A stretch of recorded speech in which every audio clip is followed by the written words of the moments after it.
Well, based upon what I know, observers have not been allowed into the polling locations in a meaningful way as required by the court order that the Trump campaign received.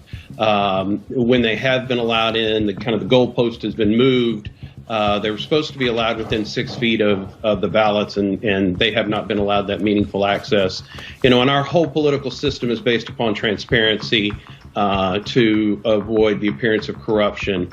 And that's what we do at the FEC every day. And now we're seeing this play out in Pennsylvania and other states where there's not transparency in this election. I do believe that there's voter fraud taking place in these places. Otherwise, they would allow the observers to go in. When you have claims of, 10,000 people who don't live in the state of Nevada having voted in Nevada, you have the video showing where people are, they're either duplicating a spoiled ballot right there, or they're in the process of just marking a ballot that came in blank for a voter. That's a process that needs to be observed by election observers. State law allows those observers to be in there, and if they're not, then the law is not being followed, making this an illegitimate election. Well, you look back at 1871, it was Boss Tweed who said, I don't care who votes as long as I get to be the one who counts the votes. And sometimes that's also attributed to Joseph Stalin, but I think he was probably quoting Boss Tweed at the time. In every instance we have here where the states are too close to call,